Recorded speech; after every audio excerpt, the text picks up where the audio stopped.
जय श्री राधे कृष्णा दोस्तों, स्वागत है आप सभी को हमारी यूट्यूब चैनल पाठपुनी हिंदू धर्म में। आज हम आप सभी को हर षष्ठी व्रत कब है, इसकी पूजा विधि, शुभ मुहूर्त, महत्व और कथा के बारे में आप सभी को बताएंगे। आइए जानते हैं हर षष्ठी कब है। सनातन धर्म में भाद्रपद के कृष्ण पक्ष की षष्ठी तिथि का विशेष महत्व माना जाता है। इस दिन महिलाएं हल षष्ठी व्रत रखती हैं, जिसे लल्ही छठ, हल षष्ठी व्रत, राधाड़ छठ के नाम से भी जाना जाता है। इस दिन बलराम जयंती भी मनाई जाती है। हल छठ का पर्व जन्म अष्टमी से 2 दिन पहले मनाया जाता है। इसे लल्ही छठ, बलदेव छठ, रधन छठ, चंदन छठ, हर छठ, तीन छठी छठ, तिन्नी छठ आदि नामों से भी जाना जाता है। मान्यता के अनुसार इस दिन श्री कृष्ण भगवान के बड़े भाई बलराम जी का जन्म हुआ था, इसलिए इस दिन बलराम जी का पूजा की जाती है। कहते हैं जो महिलाएं सच्चे मन से ये व्रत रखती हैं, उनकी संतान को दीर्घ आयु की प्राप्ति होती है। आइए जानते हैं इसकी शुभ मुहूर्त। इस साल हल छठ व्रत 24 अगस्त को रखा जाएगा।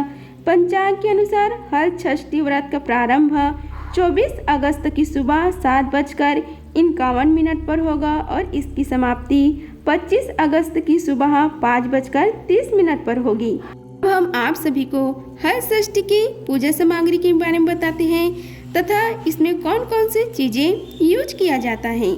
सबसे पहले इसमें सिर्फ भैंस कही, दूध, घी, दही और गोबर, महुए का फल, फूल और पत्ते, ज्वार की दाने, एपड़, मिट्टी के छोटे कुल्हड़, देवली, छेवली, तालाब में उगा हुआ चावल, भुना हुआ चना, घी में भुना हुआ महुआ, लाल चंदन, मिट्टी का दीपक, 7 प्रकार के अनाज, धान का लाजा, हल्दी, नया वस्त्र, जनेऊ और कुश तथा 7 प्रकार के भाजी का भी उपयोग किया जाता है। अब इसके पूजा विधि के बारे में आप सभी को बताते हैं।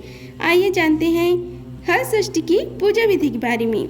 हर षष्ठी व्रत में सुबह जल्दी उठकर स्नान करने के बाद व्रत का संकल्प लें। आमतौर पर यह व्रत पुत्रवर्ती स्त्री ही करती हैं। इस दिन माताएं अपने पुत्रों की रक्षा और अच्छे स्वास्थ्य की कामना के लिए व्रत रखती हैं। इस व्रत में बलराम जी के साथ साथ हल की भी पूजा की जाती है। कहते हैं इस दिन हल के द्वारा बोया हुआ अन्न और सब्जियां नहीं खानी चाहिए। इस दिन भैंस के दूध का सेवन किया जाता है। यह व्रत निराहार रखने का विधान है। व्रत की विधि विधान पूजा के बाद महिलाएं भैंस के दूध से बने दही और महुआ को पलाश के पत्ते पर खाती हैं। इस तरह से व्रत का समापन होता है। कहते हैं इस व्रत को करने से धन, ऐश्वर्य आदि की प्राप्ति होती है। इसके बाद पूजा घर में भैंस के गोबर से दीवार पर छठ माता का चित्र बना लें। साथ ही हल, सप्तऋषि, पशु, किसान का भी चित्र बनाएं।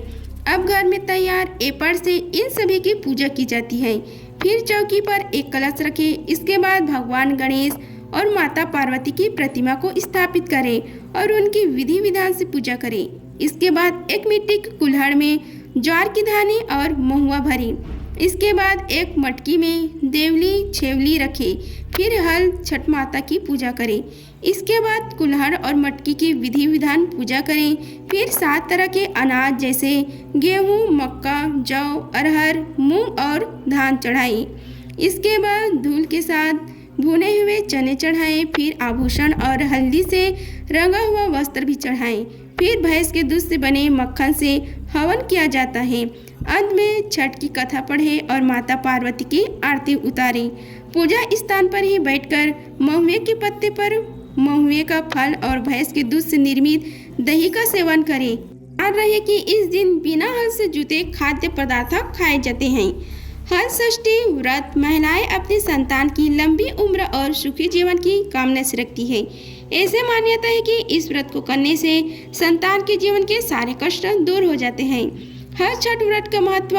हर छठ व्रत माताएं संतान के सुख जीवन एवं लंबी आयु के लिए रखती हैं। मान्यता है कि इस व्रत को वैभव से संतान को कष्टों से मुक्ति मिलती है। हर छठ व्रत में क्या नहीं करना चाहिए। हर छठ व्रत में हल द्वारा बोया जोता हुआ अन्न या कोई फल खाने की मनहानि होती है। गाय के दूध दही भी नहीं खाना चाहिए, सिर्फ भैंस के दूध दही या घी स्त्रियां इस्तेमाल कर सकते हैं। अब हम आप सभी को हर षष्ठी व्रत की कथा का रसपान कराते हैं। आइए रसपान कीजिए कथा का। प्राचीन काल में एक ग्वालिन थी, उसका प्रसव काल अत्यंत निकट था। एक ओर वह प्रसव से व्याकुल थी तो दूसरी ओर उसका मन गाय रस दूध दही बेचने में लगा हुआ था। उसने सोचा कि यदि प्रसव हो गया तो गाय का रस यूं पड़ा रह जाएगा। यह सोचकर उसने दूध दही के घड़े सिर पर रखे और बेचने के लिए चल दी। किंतु कुछ दूर पहुंचने पर उसे असहनीय प्रसव पीड़ा हुई। वह एक झरबेरी के ओट में चली गई और वहां एक बच्चे को जन्म दिया। वह बच्चे को वहीं छोड़कर पास के गांव में दूध दही बेचने चली गई। संयोग से उस दिन हल षष्ठी थी। गाय भैंस के मिश्रित दूध को केवल भैंस का दूध बताकर उसने सीधे साधे गांव वालों को बेच दिया।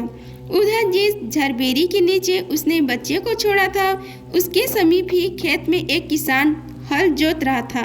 अचानक उसके बैल भड़क गए और हल का फल शरीर में घुसने से वह बालक मर गया।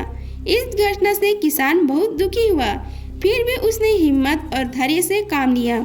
उसने झरबेरी की कांटों से ही बच्चे के चिरे हुए पेट में कांटे लगाए और उसे वहीं छोड़कर चला गया। कुछ देर बाद ग्वालिन दूध बेचकर वहां पहुंची। बच्चे की ऐसी दशा देखकर उसे समझने में देर नहीं लगी कि यह सब उसके पाप की सजा है। वह सोचने लगी कि यदि मैंने झूठ बोलकर गाय का दूध न बेचा होता और गांव की स्त्रियां का धर्म भ्रष्ट न किया होता तो मेरे बच्चे की यह दशा न होती। अतः मुझे लौटकर सब बातें गांव वालों को बताकर प्रायश्चित करना चाहिए। ऐसा निश्चय कर वह उस गांव में पहुंची जहां उसने दूध दही बेचा था। वह गली गली घूमकर अपनी करतूत और उसके फलस्वरूप मिले दंड का बयान करने लगी। तब स्त्रियां ने सर्वधर्म रक्षार्थ और उस पर रहम खाकर उसे क्षमा कर दिया और आशीर्वाद दिया। बहुत सी स्त्रियों द्वारा आशीर्वाद लेकर जब वह पुनः झरबेरी के नीचे पहुंची तो यह देखकर आश्चर्यचकित रह गई कि वहाँ उसका पुत्र जीवित अवस्था में पड़ा है। तभी उसने स्वार्थ के लिए झूठ बोलने को ब्रह्म हत्या के समान समझा, कभी न झूठ बोलने का प्रण कर लिया। अगर आप सभी को हमारी वीडियो पसंद आई होगी तो वीडियो को लाइक कीजिए, चैनल को सब्सक्राइब कीजिए और कमेंट बॉक्स में जय माँ षष्ठी माता लिखें। धन्यवाद। मिलते हैं अगले वीडियो में, तब तक के लिए जय श्री राधे कृष्णा।